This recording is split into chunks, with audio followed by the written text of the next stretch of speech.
વિદ્યાર્થી મિત્રો, લાસ્ટ લેક્ચરમાં આપણે ગતિકી ઈએમએફ કે જેમાં કોઈ વાહક છે, બંધ પરિપથ છે, એ બંધ પરિપથ સાથે સંકળાયેલું ફ્લક્સ ગતિના કારણે બદલાતું હોય તો એવી સ્થિતિની અંદર ફ્લક્સમાં ફેરફાર થવાના કારણે જે ઈએમએફ ઉદ્ભવે છે એને આપણે નામ આપ્યું ગતિકી ઈએમએફ. જે ઈએમએફ નું મૂલ્ય આપણે મેળવ્યું એનું ફોર્મ્યુલા E બરાબર -BVL. એ ટોપિક ઉપર થોડીક વધારે ડીપમાં ચર્ચા કરવાના છીએ આજે. અને આ ઉપરાંત આપણે જોયું કે કોઈ R ત્રિજ્યાની ધાતુની રિંગ હોય એને આપણે ચુંબકીય ક્ષેત્રને એનું સમતલ લંબ રહે એવી રીતે ગોઠવી અને આ ધાતુની રિંગ છે એક વાહક સળિયો જે એના કેન્દ્ર ઉપર રહે અને એક છેડો એના ધાર ઉપર હોય એને જો ભ્રમણ કરાવવામાં આવે તો પ્રેરિત થતું ઈએમએફ નું સૂત્ર પણ આપણે મેળવ્યું, જે ઈએમએફ E બરાબર 1/2 B ઓમેગા R². આ સૂત્ર છે એમાં આપણે થોડું વિશેષ ડીપમાં એનો અભ્યાસ કરવાનો છે. એટલે ગતિકી ઈએમએફ જે ભણી ગયા છે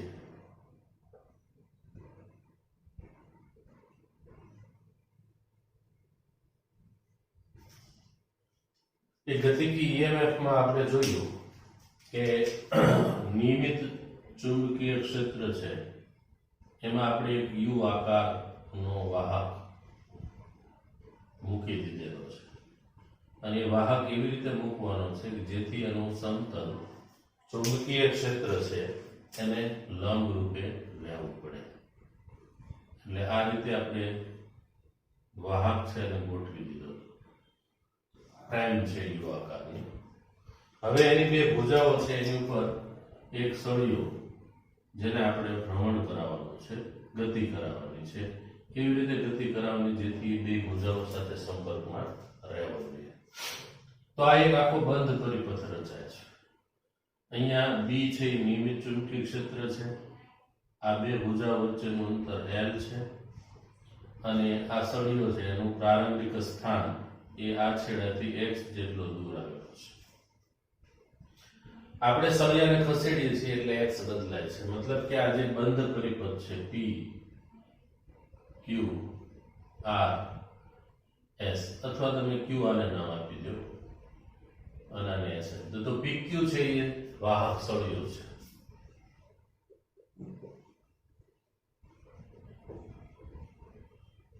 જ્યારે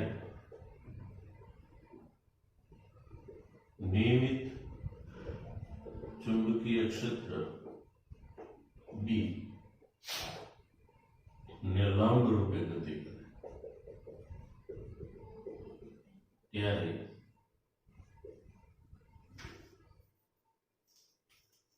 લૂપ PQRS સાથે સંકળાયેલ ફ્લક્સ બદલાય છે. આમ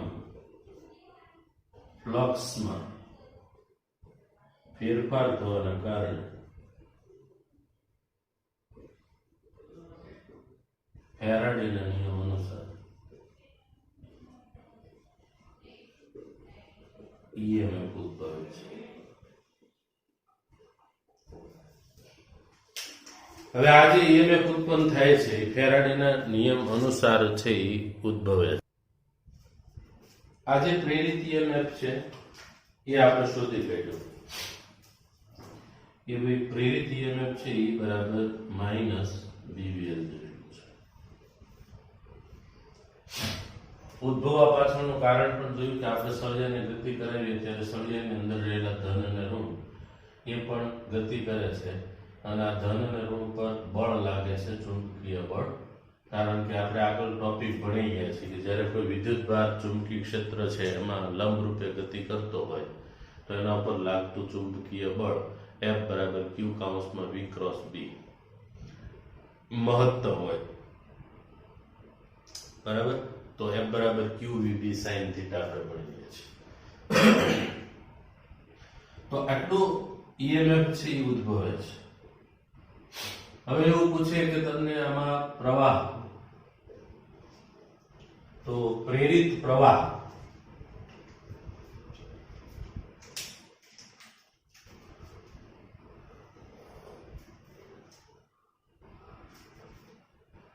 PQRS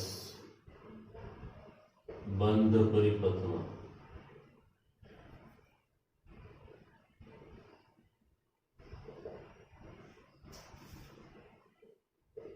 પ્રેરિત પ્રવાહ. જો આપણે જે સળિયો લીધો છે, સળિયાનો અવરોધ છે એ આપણને ખ્યાલ છે કે સળિયાને જ્યારે ખસેડશું ત્યારે એનો ઉપરનો છેડો ધન બને, નીચેનો છેડો ઋણ બને છે, કારણ કે અહીંયા ધન વિદ્યુતભાર છે, ઋણ બધો નીચે સ્થાનાંતરિત થાય છે.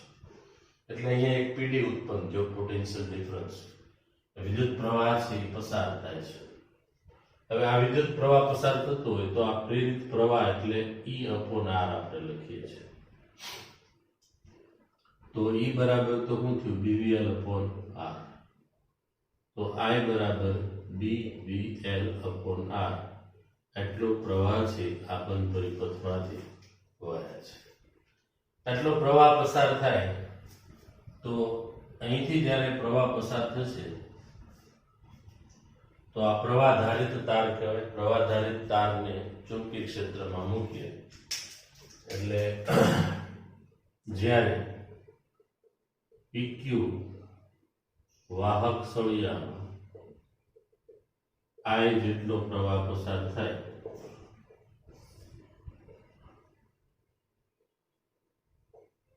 ત્યારે આ સળિયા પર આ પ્રવાહધારિત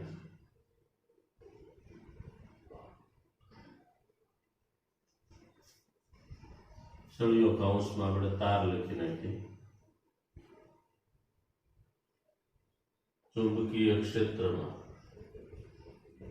લાગતું બળ. તો એ બળ પણ આપણે ભણી ગયા છીએ, F is equal to ILB છે. હવે ILB છે એમાંથી I એટલે પ્રવાહ છે, પ્રવાહ આપણે શોધી કાઢ્યો છે BVL upon R into L into B છે, એટલે F is equal to B square L square V upon R છે. એટલે આ જે બળ મળ્યું એ બળ એ પ્રવાહધારિત છે. એટલે તમે સમજો કે આઈડીએલ સદિશ નાનો ખંડ આમાં લઈ ગયો તો આઈડીએલ સદિશની દિશા આમ મળશે. બી અંદર છે એટલે તમારે બી આઈડીએલ ક્રોસ એ પ્રમાણે ચાલીએ, આઈએલ ક્રોસ બી, તો આ બળની ડાયરેક્શન મળશે જે F is equal to ILB force છે.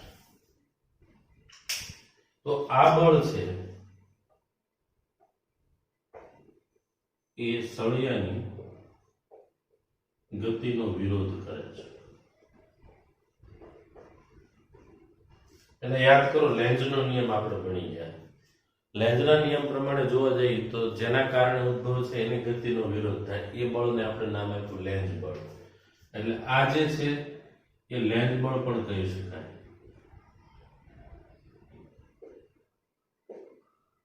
જે સળિયાની ગતિનો શું કરે છે? વિરોધ કરે છે.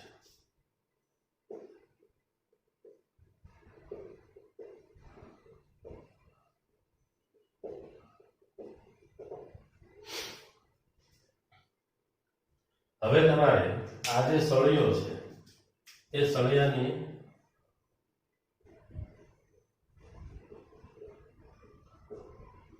V જેટલા અચળ વેગથી ગતિ કરાવવા માટે લેન્ઝ બળ ની વિરુદ્ધમાં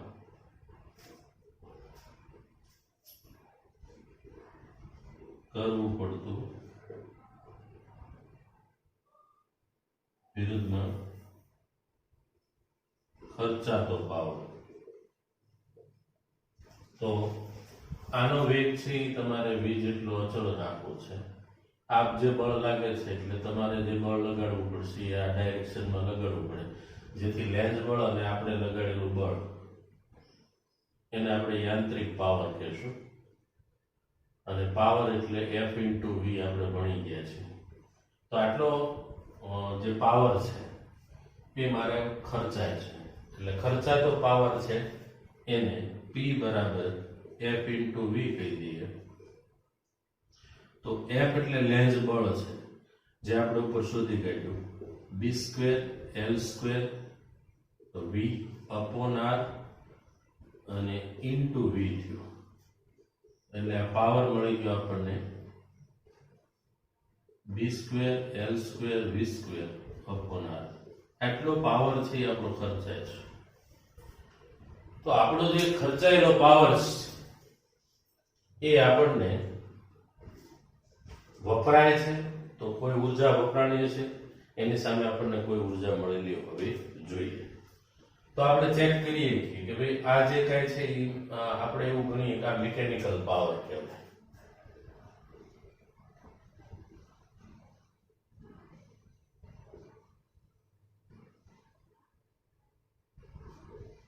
જે યાંત્રિક કાર્યમાં ખર્ચાતો પાવર, એની સામે આપણને વિદ્યુત ઉર્જા મળે છે એટલે આપણે વિદ્યુત પાવર ગણી લઈએ.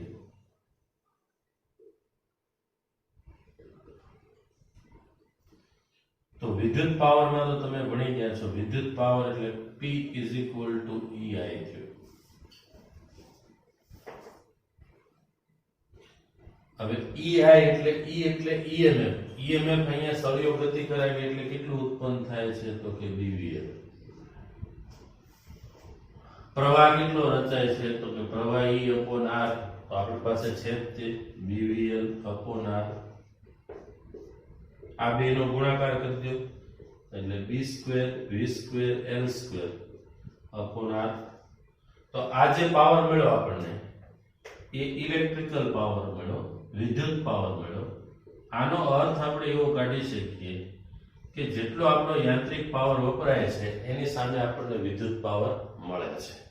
અહીંયા આપણે એક વસ્તુ જે ઉષ્મા ઉર્જા સ્વરૂપે વ્યય થતો હોય એને આપણે અવગણી નાખીએ તો આ બંને પાવર જોઈ શકો છો. આ મિકેનિકલ પાવર છે જે આપણો ખર્ચાતો પાવર કહેવાય, અને આ ઇલેક્ટ્રિકલ પાવર છે, બરાબર. જે આપણો પાવર, આપણે જે યાંત્રિક કાર્ય કર્યું, આપણે જે ઉર્જા વપરાણી એની સામે આપણને જે પાવર મળ્યો એ વિદ્યુત પાવર મળ્યો. તો આ રીતે આપણે જોઈએ તો ઉર્જા સંરક્ષણના નિયમ પ્રમાણે જેટલો મિકેનિકલ પાવર છે એટલો જ સામે આપણને ઇલેક્ટ્રિકલ પાવર મળે છે, બરાબર. તો આ એક ઉર્જા સંરક્ષણના નિયમ સાથે ઘણીવાર આ ટાઈપનો તમારી પાસે વાહક લૂપ છે, એમાં સળિયાને ખસેડીએ તો કેટલો પ્રવાહ અથવા કેટલું EMF ઉત્પન્ન થાય, કેટલો પ્રવાહ રચાય છે. જો આ સળિયાનો અવરોધ R હોય તો આટલો પ્રવાહ પસાર થતો હશે આ પરિપથમાં, તો આ સળિયા પર લાગતો એટલું લેન્સ બળ થયું. હવે આમાં એક કોમન વસ્તુ એ કહી દઉં, આ જે બળ છે એમાં B, L ને R, B, L, R એ અચળ છે, માટે આપણે કહી શકીએ F ચલે છે V. આ બળ છે એ વેગ ઉપર આધાર રાખે છે.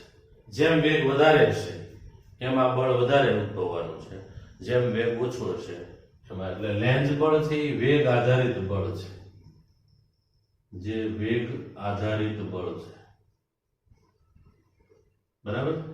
જે તમને એક ટોપિક આપણી ટેક્સ્ટ બુક ની અંદર તમને ઉર્જાની વિચારણા, એ ઉર્જાની વિચારણા એટલે મિત્રો આ જ થયું કે આપણો જે કાંઈ મિકેનિકલ પાવર ખર્ચાય છે આ સળિયાને V જેટલા અચળ વ્યક્તિ ગતિ કરવા માટે, હવે આ ગતિ ક્યારે કરે? આ બળના કારણે એ પ્રતિપ્રવેગી ગતિ કરે છે, એટલે આનો વેગ છે એ ઘટતો જાય છે.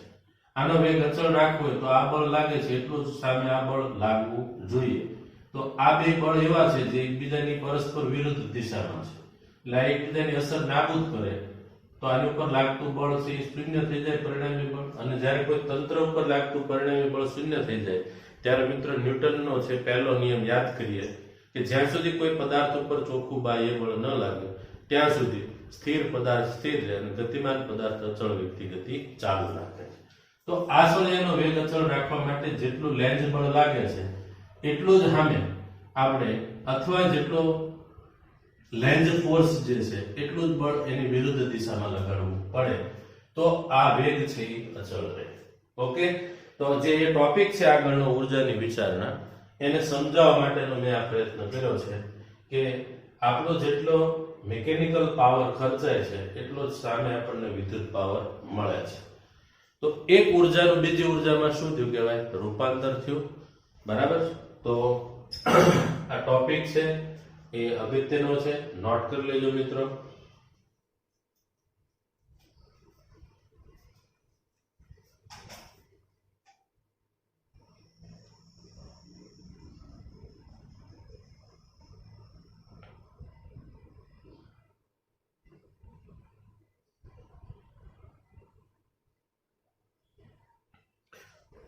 વિદ્યાર્થી મિત્રો, જ્યારે આ વાહક લૂપ છે એમાં સળિયાને ખસેડીએ ત્યારે ફ્લક્સમાં ફેરફાર થવાના કારણે ઈએમએફ ઉદ્ભવે છે અને ઈએમએફ એટલે ઉદ્ભવવાના કારણે પરિપથની અંદર પ્રવાહ પસાર થાય છે.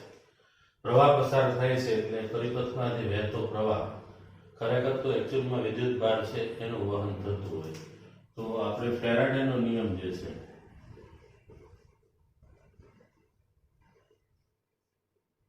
એ નિયમ અનુસાર જોવા જઈએ તો પ્રેરિત ઈએમએફ છે એ E બરાબર delta phi upon delta t છે. એમાં આગળ નિશાની આપણે માઇનસ મૂકીએ છીએ. આમ તો સરેરાશ પ્રેરિત ઈએમએફ બરાબર એમ કયો તોય વાંધો નથી અને એનું મૂલ્ય માટે આપણે શું કરવું પડે એને તો કે માનાંકમાં લખવું પડે. તો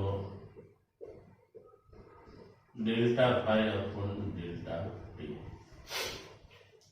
પ્રેરિત ઈએમએફ છે એને પ્રવાહના સ્વરૂપમાં લખીએ તો E is equal to IR આપણે ફોર્મ્યુલા ભણી ગયા છીએ. દાખલા તરીકે સળિયો છે એનો અવરોધ R હોય તો એમાં ઈએમએફ છે એ ઉદ્ભવતું હોય તો ઈએમએફ અને પ્રવાહ વચ્ચેનો સંબંધ એટલે E ની જગ્યાએ આપણે IR મૂકી દઈએ તો delta phi upon delta t. બીજો એક સંબંધ આપણે જોઈ ગયા છીએ કે વિદ્યુત પ્રવાહ એટલે આપણે શું લખીએ છીએ તો કે delta q by delta t. I ની જગ્યાએ આપણે મૂકી દઈએ delta q upon delta t is equal to into R equals to delta phi upon delta t. Delta t બે બાજુથી કેન્સલ થઈ જાય છે એટલે કે delta q equal to delta phi upon R થયું. તો આ જે સંબંધ મળ્યો એ વિદ્યુતભાર અને ફ્લક્સ વચ્ચેનો સંબંધ મળ્યો. અહીંયા આપણે એવું કહી શકીએ વિદ્યુતભારનો ફેરફાર ડેલ્ટા ક્યુ એટલે શું છે? વિદ્યુતભારનો ફેરફાર અને એ ફ્લક્સ ઉપર આધારિત છે પણ ફ્લક્સ ના સમય દરના ફેરફાર ઉપર આધાર નથી એટલે આમાં કોઈ સમય આવતો નથી. તો આ ફોર્મ્યુલા ઉપરથી આપણે કહીએ ડેલ્ટા ક્યુ ચલે છે ડેલ્ટા ફાઈ અને ડેલ્ટા ક્યુ ચલે છે 1/r. ડેલ્ટા ફાઈ આવું લખીએ છીએ એટલે આના ઉપરથી આ સેન્ટેન્સ છે. ખાસ મિત્રો જે કોમ્પિટિટિવ એક્ઝામ્સ છે નીટ અને JEE એમાં આ ટાઈપના ક્વેશ્ચનો તમને પૂછતા હોય કે પ્રેરિત વિદ્યુત ભાર છે પ્રેરિત વિદ્યુત ભાર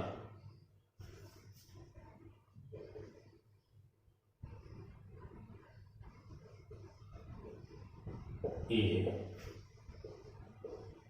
ફ્લક્સના ફેરફારના સમય દર પર આધારિત નથી. શેના પર આધાર રાખતો નથી પ્રેરિત વિદ્યુતભાર? તો ફ્લક્સના ફેરફારના સમય દર ઉપર. શેના પર આધારિત છે? તો મિત્રો ફ્લક્સના ફેરફાર ઉપર. ફ્લક્સના ફેરફારનો સમય દર એટલે એના વિશે આપણે અર્થઘટન કરવું હોય તો એવું આપણે કહી શકીએ કે આ જે વાત છે del phi upon del t છે, પણ આમાં સમય આવતો નથી. બરાબર? તો આ એક ટોપિક છે જેને નોટ કરી લેજો. હવે અહીંયા એક બીજી અગત્યની બાબત તમને એ કહેવાની છે કે હવે પછી જે સ્વાધ્યાયના એક્ઝામ્પલ જેટલા પણ ગણશું આપણે એ દરેકની અંદર જે કઈ મેળવવાનું થશે એ બધા શબ્દો એવા આવશે: પ્રેરિત ઈએમએફ, પ્રેરિત પ્રવાહ, પ્રેરિત વિદ્યુતભાર. તો સિક્વન્સ તમને કરાવી દો કે પહેલા તો પ્રેરિત ઈએમએફ તમારે શોધવું છે. તો ઈએમએફ માટે ફેરાડેનો નિયમ છે જે આપણે ભણી ગયા છીએ. ઈ બરાબર ડેલ્ટા પાઈ અપોન ડેલ્ટા ટી, અથવા આપણે એવું કહેશું ઈ બરાબર માઇનસ ડી પાઈ અપોન ડીટી. ઋણ નિશાની લેન્ઝના નિયમની છે. બરાબર?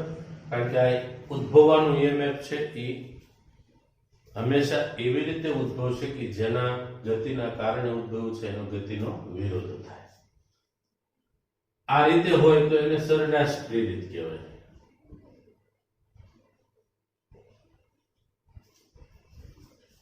એટલે તમને કોઈ ઇક્વેશન આપી દે ફ્લક્સનું સૂત્ર, તો આ સિક્વન્સ તમારે પકડી લેવાની છે કે પહેલા તો સૌથી પહેલા પ્રેરિત ઈએમએફ જોતું હોય તમારે તો તમારી પાસે ફ્લક્સનું સમીકરણ હશે, ફાઈનું સમીકરણ. એનું તમારે ટી ની સાપેક્ષે વિકલન કરવાનું છે. એટલે આ ડી ફાઈ અપોન ડીટી થાય જે તમને પ્રેરિત ઈએમએફ આપે.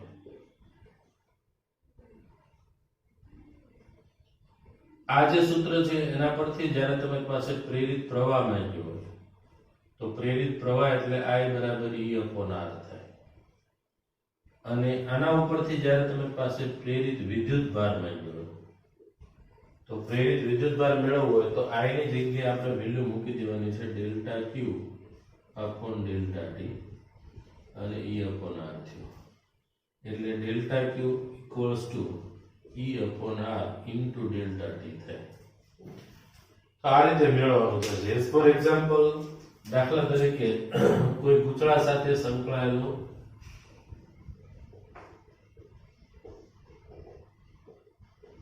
Flux phi is equal to 2t square plus 3t plus 1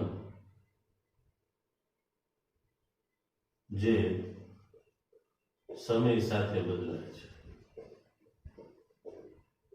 તો પ્રેરિત ઈએમએફ, પ્રેરિત પ્રવાહ નું મૂલ્ય શોધો. આ એક એક્સ્ટ્રા એક્ઝામ્પલ મેં લીધો છે. તો ફ્લક્સનું સૂત્ર આપણી પાસે છે તો આપણે લખશું કે ગૂંચળા સાથે સંકળાયેલ ફ્લક્સનું ફોર્મ્યુલા આ છે, એનું આપણે ટી ની સાપેક્ષે વિકલન કરી દઈએ.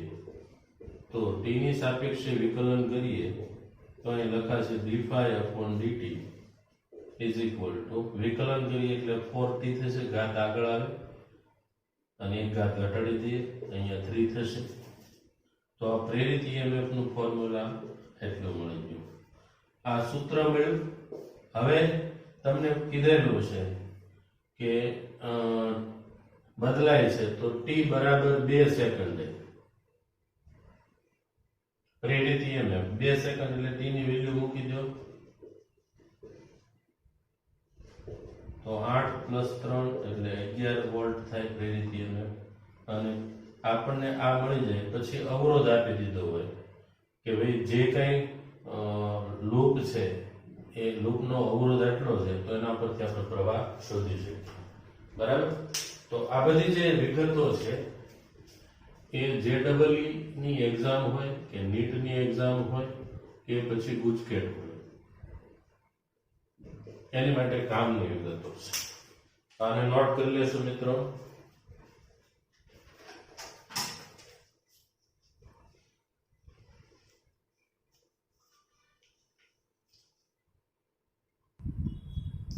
વિદ્યાર્થી મિત્રો, એક ઉદાહરણ સોલ્વ કરીએ. ઉદાહરણ નંબર 6.7. 0.5 મીટરના લંબાઈના ધાતુના 10 આરાઓ ધરાવતું એક વેલ એક સ્થળ પર પૃથ્વીના ચુંબકીય ક્ષેત્રના સમક્ષિતિજ ઘટક BH ને લંબ એવા એક સમતલમાં 120 રિવોલ્યુશન પર મિનિટની ઝડપે ફરે છે. હવે સોલ્યુશન મેળવવા માટે જે કંઈ આપણને વિગતો આપી છે એમાં આરાની સંખ્યા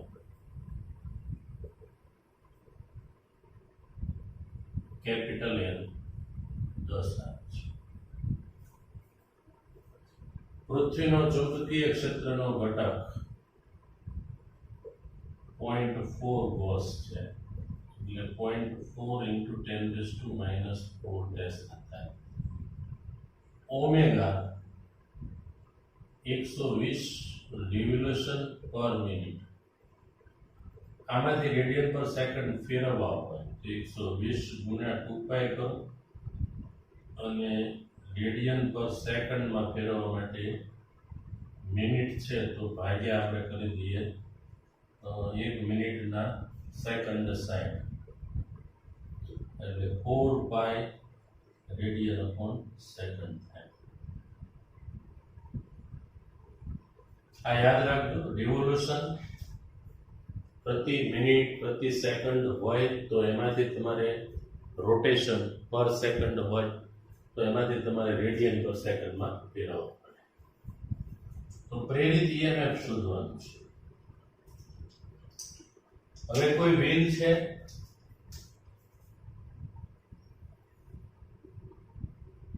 એના 10 આરાઓ છે.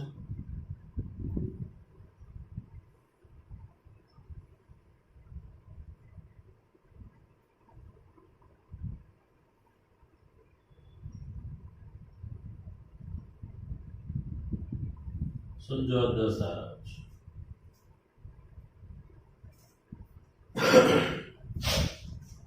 એને આપણે ભ્રમણ કરાવવું.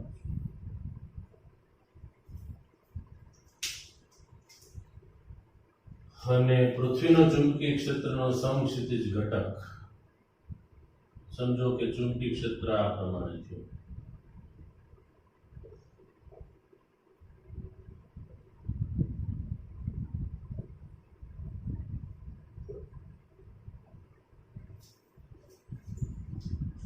એટલે વ્હીલ છે એને આપણે જે ભ્રમણ કરાવવાનું છે, માની લો કે આ પૃથ્વી છે અને ચુંબકીય ક્ષેત્ર રેખાઓ સમક્ષિતિજ ઘટક છે.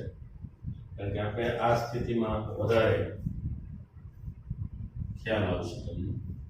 આ ડી છે એના બે ઘટકો આપણે પાડતા હોય, DH અને DV. તો આ જે પૃથ્વી છે એનો સમક્ષિતિજ ઘટક, આ બધી ક્ષેત્ર રેખાઓ છે એ આમ છે અને વ્હીલ છે એ આ રીતે છે. એટલે વ્હીલને આપણે ફેરવવાનું છે, રોટેટ કરાવવાનું છે. બરાબર. અત્યારની સ્થિતિ પ્રમાણે ચુંબકીય ક્ષેત્ર રેખાઓ બહાર નીકળે છે. તો આ વ્હીલ છે અને આરાઓ છે એ ક્ષેત્ર રેખાઓને લંબ રૂપે ગતિ કરતા હોય. તો આવી સ્થિતિની અંદર પ્રેરિત EMF આપણે શોધવાનું થાય તો એનું સૂત્ર ભણી ગયા છે 1/2 B ઓમેગા R².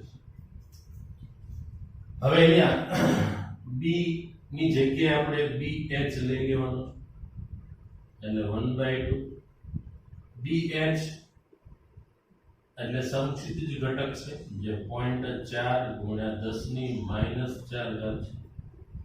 ઓમેગા શોધી કાઢ્યો છે 4π અને R, હવે R ની અંદર 0.5 મીટર લંબાઈના ધાતુના આરા છે. એટલે આમ જોવા જાવ તો કેન્દ્રથી લઈ અને ધાર સુધીનું અંતર એની ત્રિજ્યા જ કહેવાય. ત્રિજ્યા ગણો અથવા લંબાઈ ગણો.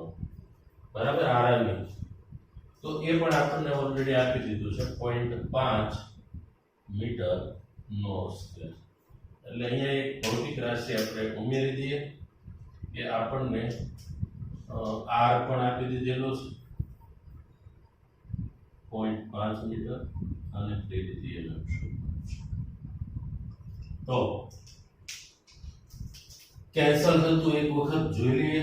પહેલા આને સિમ્પ્લિફાય કરી દઈએ. 1/2 4/10 10⁻⁴ 4π 0.5 બે વખત છે એટલે 5/10 5/10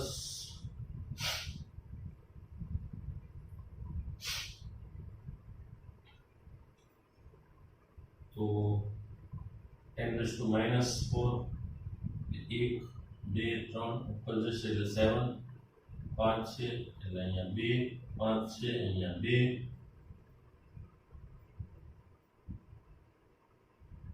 પછી આ 4 એટલે આ 2 કેન્સલ, આ 2 એટલે અહીંયા 2 એટલે અહીંયા 5. તો E is equal to 1/5 એટલે 20 એટલે 0.20 into 10⁻⁴ વોલ્ટ ક્યુબ. આટલું EMF છે બરાબર છે. હવે આમાં આરાની સંખ્યા આપી છે મિત્રો, તો આરાની સંખ્યાનો કોઈ મતલબ એટલે નથી રહેતો કે જેટલા પણ આરાઓ આપેલા છે એ દરેક આરાઓ છે એની માટે આપણે જોઈએ તો એ દરેકની એક બેટરી બનશે, જેમાં અત્યારની સ્થિતિ પ્રમાણે ચુંબકીય ક્ષેત્ર બહાર તરફ છે, ગતિ આમ થાય છે સળિયાની આરાની, તો ફોર્સ લાગવાનો છે એ ધન ઉપર તરફ અને ઋણ ઉપર નીચે તરફ, એટલે આ છેડો ધન બને, કેન્દ્ર પાસે ઋણ, આ ધન ઋણ ધન ઋણ ધન ઋણ ધન ઋણ ધન ઋણ ધન ઋણ ધન ઋણ ધન ઋણ. હવે દરેક આરો છે એને હું આ પ્રમાણે બતાવી દઉં. એક નાની બેટરી, આ positive negative positive negative positive negative positive negative positive negative positive negative positive negative positive negative positive negative. તો ટોટલ તમે જોઈ શકો છો 10 આરા છે એટલે 10 બેટરી થશે. હવે અત્યારની જે કન્ડિશન છે એ પ્રમાણે આપણે જોવા જઈએ તો અહીંયાનું જે જોડાણ છે એ જોડાણ આપણે એવું કહી શકીએ કે અહીંયા જે દરેક આરાઓ છે એ કેવી રીતે જોડાયેલા છે. તો આ છે કેન્દ્ર છે અને આ છે ધાર છે. એક કેન્દ્ર સાથે છેડો હોય, એક ધાર સાથે જોડાયેલો હોય, એટલે એક બેટરી આપણે મૂકવાની થાય તો ધારને પોઝિટિવ લઈએ, કેન્દ્ર છે એ નેગેટિવ છે, ધાર પોઝિટિવ છે, તો આ પ્રમાણે આપણે 10 બેટરી જોડવાની છે.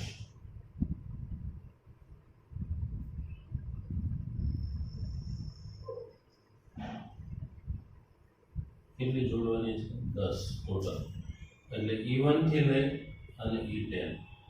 પણ આ બધા સમાંતર જોડાણ કહેવાય. જ્યારે આવા કોષો છે એ કોષોનું સમાંતર જોડાણ